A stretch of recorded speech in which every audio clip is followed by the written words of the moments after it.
तो आज हम लोग बृहद जातकम के द्वादश छंद को पढ़ेंगे। और महर्षि वराहमिहिर ने विद्वानों के इतर कुछ एक ऐसी चीजों को भी लिखा है अपने ग्रंथ में, जो प्रायः आज के समाज में अब नहीं मानी जाती। लेकिन उस समय, जिस समय वो बृहद जातकम का अध्ययन कर रहे थे, उस समय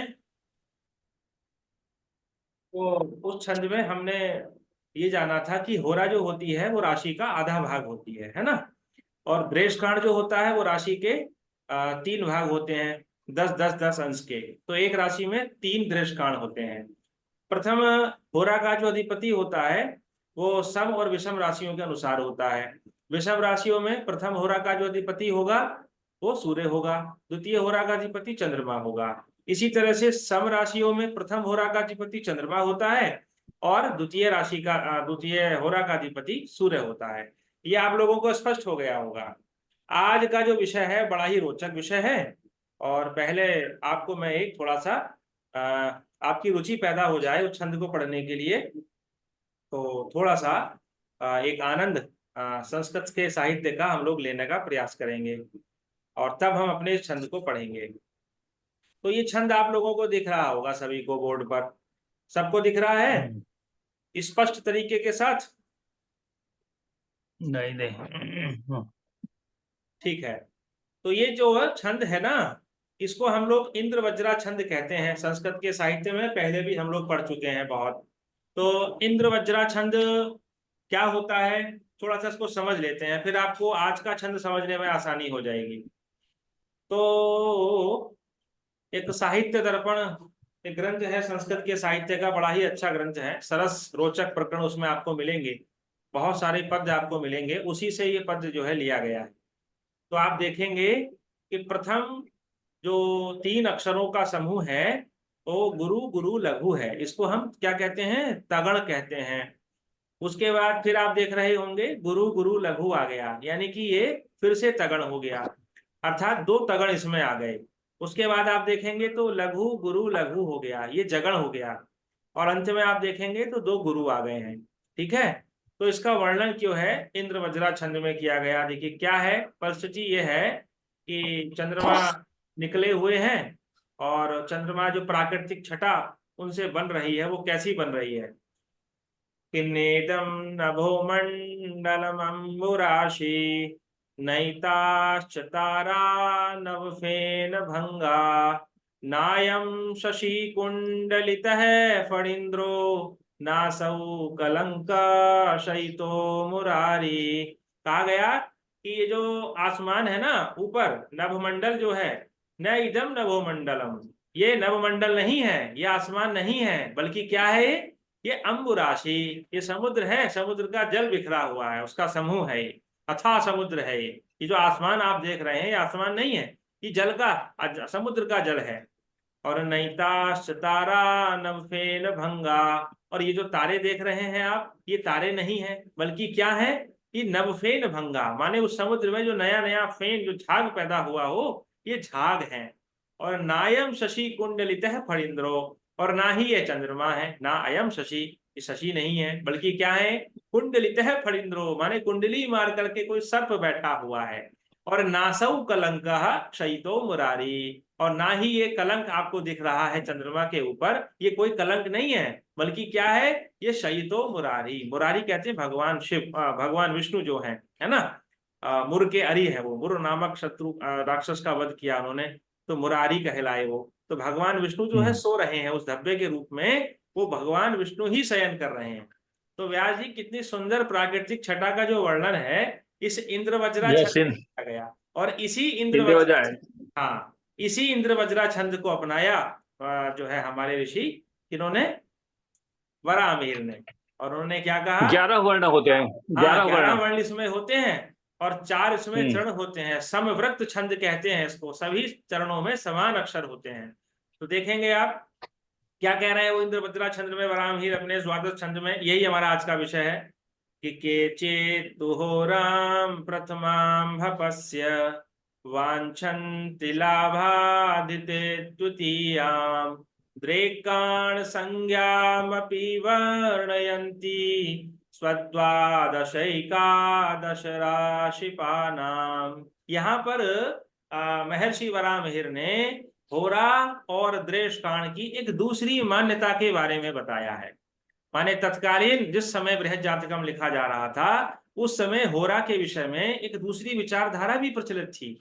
वो क्या थी कि केचित कुछ तो कहते हैं, कुछ विद्वान ऐसा कहते हैं। वराहमिहिर ने मना किसी को नहीं किया, सभी को स्वीकारा उन्होंने। और ये चिंतन आप लोगों के लिए छोड़ दिया उन्होंने कि जैसे हम लोग बहुत परंपरावादी हो जाते हैं और जो शोध वृत्ति है, अनुसंधान वृत्ति है, उसको हम खत्म कर देते हैं। और वहां पर जो है महर्षि वराहमिहिर एक दे दीप्यमान दीपक की भांति जो है वो प्रज्वलित हुए हैं यहाँ पर। तो कहा उन्होंने कि केचित होराम प्रथमाम भपस्य, कि कुछ विद्वान ऐसा कहते हैं कि जो प्रथम होरा का अधिपति होता है वो भपस्य होता है। भाव कहते हैं उस राशि का पति होता है। जैसे मेष राशि है तो मेष राशि, अब हमारे हिसाब से मेष राशि का जो अधिपति है वो कौन है? मेष राशि में प्रथम होरा का जो अधिपति होगा वो कौन होगा? विषम राशि है तो सूर्य सूर्य। होगा। सूर्य। लेकिन सूर्य। हाँ, लेकिन वराहमिहिर कह रहे हैं कि उस प्रथम होरा का जो अधिपति होगा, वराहमिहिर कह रहे हैं कि ऐसा अन्य यवन आचार्य कहते हैं, कुछ यवन आचार्य ऐसा कहते हैं कि होरा का प्रथम अधिपति जो होगा वो भपस्य, भा कहते हैं उस राशि का स्वामी होगा। यानी मेष राशि में पहली होरा का अधिपति मंगल होगा, वृष राशि में प्रथम होरा का अधिपति शुक्र होगा, ऐसे ही मिथुन राशि में प्रथम होरा का अधिपति बुध होगा, कर्क राशि में चंद्रमा, सिंह में सूर्य होगा। इसी तरह से सभी द्वादश राशियों में जो प्रथम होरा का अधिपति होगा वो उस राशि का स्वामी होगा। और कहा उन्होंने कि वांछन्ति लाभा द्वितीय द्वितीयाम, और दूसरी होरा का जो अधिपति होगा वो कौन होगा? लाभात, लाभ कहते हैं 11वें भाव का स्वामी, यानी दूसरे भाव दूसरी होरा का जो अधिपति होगा वो 11वें भाव का अधिपति होगा। ऐसा उन्होंने कहा कि ऐसा यवन के आचार्य कह रहे हैं, इसलिए मैं उनके मत को भी लिख रहा हूं। और फिर कहा उन्होंने कि द्रेकाण संज्ञामपि वर्णयन्ति, और द्रेषकाण की संज्ञा कैसी होगी उसका भी वो वर्णन कर रहे हैं। क्या कह रहे हैं वो कि स्वद्वादशैकादश राशिपानाम, कि पहली द्रेषकाण जो होगा, पहला द्रेषकाण, उसका अधिपति जो होगा वो स्व यानी उसी राशि का अधिपति होगा। अब देखिए इसमें कोई भिन्नता नहीं है, हमारी जो आजकल प्रचलित मान्यता है उसमें भी हम यही मानते हैं कि प्रथम द्रेषकाण का जो अधिपति होता है वो उसी राशि का स्वामी होता है ना। और दूसरी राशि दूसरा जो द्रेषकाण होता है उसका अधिपति कौन होता है? उस राशि से पंचम राशि का स्वामी। और तीसरा द्रेषकाण का अधिपति कौन होता है? उस राशि से नवम राशि का अधिपति, है ना। यही तो हमने पढ़ा था 11वें छंद में पिछले। लेकिन यहाँ पर उन्होंने कहा कि कुछ विद्वान कहते हैं कि प्रथम द्रेषकाण का जो अधिपति होता है वो स्व यानी उसी राशि का अधिपति होता है, यानी 1 अंश से 10 अंश तक जो राशि का खंड होगा वो प्रथम द्रेषकाण कहा जाएगा। और द्वितीय द्रेषकाण जो होगा वो 11 अंश से 20 अंश तक का, उसका अधिपति कौन होगा? द्वादश एक, द्वारस कहते हैं 12वें भाव का स्वामी होगा। और फिर लिखा तीसरे द्रेषकाण का जो अधिपति होगा वो एकादश राशिपानाम, वो 11वें भाव में जो राशि आएगी, 11वीं राशि जो आएगी उसी का अधिपति जो होगा वो आपके तीसरे द्रेषकाण का अधिपति होगा। अब इसमें चिंतित होने की कोई आवश्यकता नहीं है। वराहमिहिर ने अंत में कहा कि मैं इस कथन से सहमत नहीं हूं, मैं नहीं मानता। आचार्य सत्याचार्य हुए हैं, सत्याचार्य जी का आपने नाम सुना होगा। उनकी आयु पद्धति, आयु निकालने की जो प्रक्रिया है वो बड़ी प्रसिद्ध है, बहुत प्रमाणिक है, आयु गणना करने की विधि। तो सत्याचार्य जी के मत को वो फॉलो कर रहे हैं, वो उन्होंने नहीं माना। अपने जो बृहद पाराशर होरा शास्त्र के रचयिता हैं महर्षि पाराशर, उन्होंने भी इसको है, वो भी क्या मानते हैं कि द्रेषकाण के जो अधिपति होते हैं वो लग्न और फिर पंचम और फिर नवम के अधिपति ही होते हैं। तो कहने का तात्पर्य छंद के द्वारा ये था कि वराहमिहिर ने जो है मत को स्वीकार करने से मना तो किया, लेकिन उन्होंने आपको बताया कि कुछ विद्वान ऐसा भी कहते हैं। अब आप देखिए कि इसमें आपके लिए उन्होंने एक चिंतन छोड़ दिया कि आप देखिए मैं तो नहीं मानता, मैं तो यही मानता हूं, अपने पूर्वाचार्यों के मत को ही मानता हूं, पाराशर जी के मत को मानता हूं, सत्याचार्य जी के मत को मानता हूं कि प्रथम द्रेषकाण का अधिपति जो है उसी राशि का स्वामी होगा, दूसरे द्रेषकाण का अधिपति उससे 5वीं राशि का स्वामी होगा, और तीसरे द्रेषकाण का अधिपति उससे नवम राशि का स्वामी होगा। ठीक है, इसमें कोई किसी को शंका जिज्ञासा नहीं होनी चाहिए, बल्कि इससे हमें ये शिक्षा मिलती है कि हमें हठ धर्मिता नहीं अपनानी चाहिए, है ना। आपको दूसरे के मत को भी प्रचारित करना चाहिए। यहाँ वराहमिहिर ने अन्य यवनाचार्यों के मत को भी एक्सेप्ट किया, स्वीकारा उसको बड़ी विनम्रता के साथ में। JS पांडे जी हैं हमारे बीच में इस समय। तो ये विषय हमारा आज का था। अब इस विषय से संबंधित किसी की कोई जिज्ञासा हो तो आप पूछ सकते हैं। इस छंद से संबंधित, द्रेष कांड के संबंध से। अशोक झा हमारे बीच में है, संभवतः प्रथम कक्षा आपकी है आज। अशोक झा जी बोलिए। आपकी आवाज नहीं आ रही है, अपने को पहले आप अनम्यूट कर लीजिए।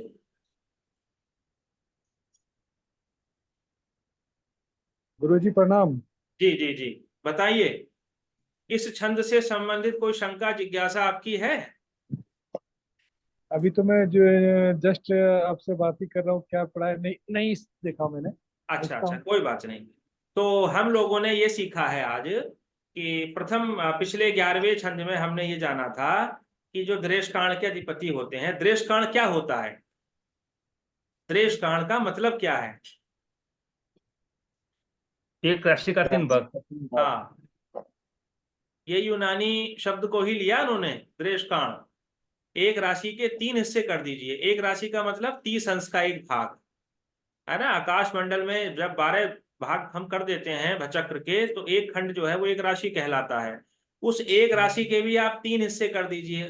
राशि तो बहुत बड़ी हो गई 30 अंश की, उसके आप 3 हिस्से और छोटे छोटे करिए, तो एक भाग को हम दृष्टांत कहेंगे। और एक दृष्टांत का मान कितना होगा? यदि आप बराबर हिस्से करते हैं तो 10 अंश होगा। ये होगा 11 से 20 अंश तक, और ये होगा 21 से 30 अंश तक। तो ये तीनों ही 10-10 अंश के भाग दृष्टांत कहलाते हैं। तो हमारी जो मान्यता प्रचलित है वो ये है कि पहले दृष्टांत का जो अधिपति होगा वो कौन होगा? उस राशि का ही स्वामी होगा। जैसे मेष राशि है, तो मेष राशि में पहला दृष्टांत किसका होगा? मेष राशि के स्वामी का, यानी कि मंगल का होगा। दूसरा दृष्टांत किसका होगा?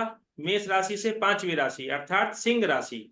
सिंह राशि का अधिपति कौन होता है? सूर्य होता है, सूर्य होगा। और इसी तरह से जो तीसरा दृष्टांत होगा उसका अधिपति कौन होगा? मेष से नवम राशि कौन होती है? धनु। तो धनु का स्वामी कौन होता है? गुरु होता है, गुरु। है ना। तो ये हमारी मान्यता है। लेकिन वराहमिहिर ये कह रहे हैं कि कुछ यवनाचार्य ये कहते हैं कि प्रथम दृष्टांत का जो अधिपति होगा वो तो उसी राशि का स्वामी होगा, इसमें कोई वो नहीं है किसी प्रकार का मत भिन्नता। लेकिन दूसरे दृष्टांत का अधिपति जो होगा वो उस राशि से कौन सा होगा? 12वीं राशि। 12वीं राशि का राशि का स्वामी। स्वामी। यानी मेष से अगर दूसरा दृष्टांत हम देखें तो उसका अधिपति कौन हुआ? मीन का स्वामी गुरु हो गया। और तीसरे दृष्टांत का स्वामी कौन हुआ? उससे 11वीं राशि का स्वामी। तो मेष से 11वीं राशि होती है कुंभ। कुंभ और कुंभ के स्वामी शनि होते हैं। बस इतना सा उन्होंने अंतर बताया है कि कुछ यवनाचार्य ये मानते हैं, लेकिन इन्होंने इनके मत को स्वीकार नहीं किया। आपको बताया है उन्होंने कि कुछ यवनाचार्य ऐसा कहते हैं। ठीक है, तो ये इंद्र वज्रा छंद था, बड़ा रोचक छंद था। और इस छंद के विषय में आपको मैं थोड़ा सा और बता दूं, बहुत कुछ लिखा गया है। और कुछ एक उदाहरण मैंने आप लोगों के लिए प्रस्तुत किए। जैसे ये इंद्र वज्रा छंद का बड़ा प्रसिद्ध पद है कि ये शाम न विद्या न तपो न दानम ज्ञानम न शीलम न गुणो न धर्म ते मर्त्यलोके भुवि भार भूता मनुष्य रूपेण मृगा शरंती। अंतिम जो पंक्ति है ना वो उपेंद्र वज्रा छंद में है। कारण कि जो पहला है वो क्या हो गया? जगण है। बस इतना फर्क हो जाता है इंद्र वज्रा छंद में और उपेंद्र वज्रा छंद में। इतना सा फर्क है कि जहां इंद्र वज्रा में प्रारंभ में 2 तगण होते हैं, वहीं पर उपेंद्र वज्रा में प्रथम जगण होता है, फिर उसके बाद वही क्रम रहता है जो इंद्र वज्रा का होता है। तो ये आप सब लोगों ने सुना होगा। एक ये ग्रंथ है पंडित गिरधारी लाल नवरत्न जी का, गिरधर शर्मा जी का, हिंदी का है। मैं जो नया ग्रंथ विलोकता हूँ, ये हिंदी का है उदाहरण। ये भाता मुझे सो नवमित्र सा है, देखूं उसे में नितसार वाला, मानो मिला मित्र मुझे पुराना। मुझे साहित्य बड़ा प्रिय है, इसलिए आप लोगों को लगता होगा कभी कभी कि ज्योतिष के अतिरिक्त जो है संस्कृत या हिंदी साहित्य में मैं जो है जबरदस्ती घुस जाता हूँ। संतोष जी अंदर ही अंदर गाली देते रहते होंगे कि अरे नहीं सर। ये ज्योतिष छोड़ करके कहाँ साहित्य में घुस गए। देखिए, यद्यपि साहित्य के बिना कुछ है नहीं, जीवन में जो आनंद है ना वो साहित्य में ही है। और देखिए एक उदाहरण और देखिए आप, कितना सुंदर उदाहरण है, ये भी हिंदी का ही है, इंद्र वज्रा छंद का। तू ही बसा है मन में हमारे, तू ही रमा है इस विश्व में भी, तेरी छटा है मनमुग्धकारी, पापापहारी भवतापहारी। है ईश्वरीय आराधना है, कितनी सुंदर आराधना की गई है। देखिए यही 11 वर्णों का क्रम है, 2 तगड़ 1 जगड़, अंत में 2 गुरु। और एक उदाहरण देखिए और दिखा देता हूं अगर मिल जाए तो। आज आप लोग कहेंगे कि पूरा विषय इंद्र वज्रा छंद पे ही फोकस हो गया। ये देखिए, ये अभिज्ञान शाकुंतलम का है, इसमें व्यास जी बड़े खुश हो जाएंगे। ये अभिज्ञान शाकुंतलम नाटक है, महर्षि कालिदास जी का लिखा हुआ, महाकवि कालिदास का लिखा हुआ। और उसके चौथे अंक का ये प्रसंग है, महर्षि कर्ण जी विदा कर रहे हैं किसको, शकुंतला को। तो वो कह रहे हैं, उनके मुख से वो ये वचन निकला कि अर्थो हि कन्या परकीय एव, तामद्य संप्रेष्य परिग्रहीतो, जातो ममायं विशदः प्रकामं, प्रत्यर्थ कन्यास इवांतरात्मा। देखिए छंदों का क्रम भी दे रखा है तगण आ गया, उसमें 2 तगण शुरू में आ गए। तो लघु अक्षर के बाद जो ये रे आप देख रहे हैं, ये प्रारंभ के रे में जुड़ जाएगा, अर्थो ऐसे बोला जाएगा, तो ये दीर्घ हो जाएगा, इसलिए इसको दीर्घ कह दिया। और थो कहते हैं ओ की आवाज, ओ की मात्रा जहां होगी, जिसको ज्यादा खींच करके बोला जाए उसको हम गुरु कहते हैं। और फिर देखेंगे ही, यहाँ पर हल्की मात्रा हो गई, लघु हो गया, तो उसको हम लघु कह देंगे। तो ये जो आप पूर्ण विराम जैसा चिन्ह देख रहे हैं, ऐसे इसको प्रदर्शित कर दिया जाता है। तो इस तरह से जो है ये बहुत सारे उदाहरण हैं। और आप जान करके हैरानी होगी, यहाँ पर क्या कहा उन्होंने कि अर्थो ही कन्या परकीय एव। अर्थ कहते धन है, कन्या किसका, परकीय एव, दूसरे का ही धन है, कन्या पराया धन होती है। और तामज्य संप्रेष्य परिग्रहीतु, आज मैं उसको प्रेषित कर रहा हूं, भेज रहा हूं पति के घर में, उसको जहां उसको जाना चाहिए, है ना।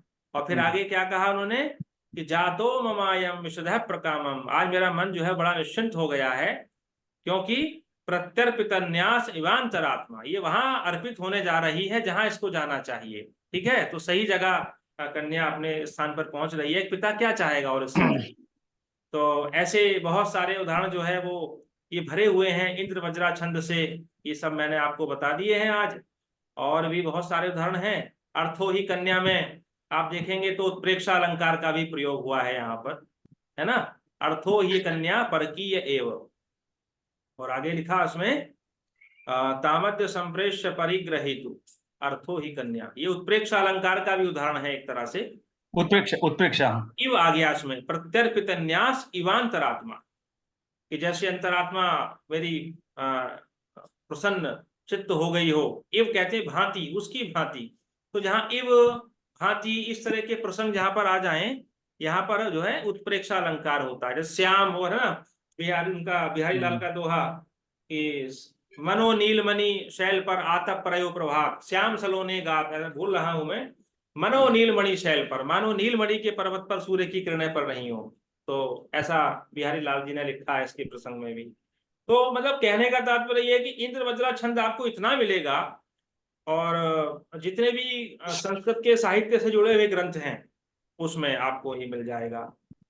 तो सौहुत ओढ़े पीत पटु, श्याम सलोने गात, याद आ गया, सलोने गात, मनो नीलमणि शैल पर आपत प्रयोग। और एक मैथिली शरण गुप्त की पंक्तियां हैं, वो भी आप लोगों ने सुनी होंगी, उत्प्रेक्षा अलंकार से संबंधित। उस वक्त मारे क्रोध के तनु कांपने उनका लगा है, और मानो हवा के जोर से सोता हुआ सागर जगा। ये अर्जुन की भाव भंगिमा को उन्होंने व्यक्त किया है। तो खैर छोड़िए, ये विषय हमारा पूरा हुआ। और इस होरा दृष्टांत से संबंधित कोई जिज्ञासा किसी को हो तो पूछिए, वरना फिर कहेंगे कि अभी उत्प्रेक्षा अलंकार में चले गए हैं और ज्योतिष पीछे छूट गया है।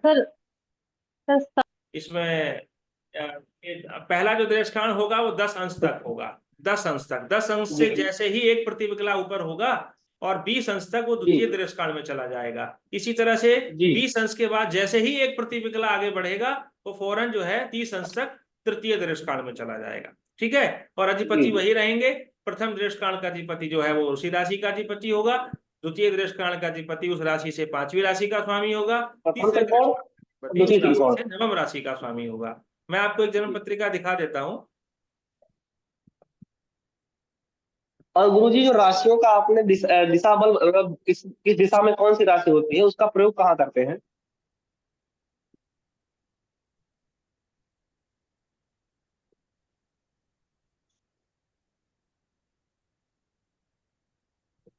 क्या कह रहे हैं आप?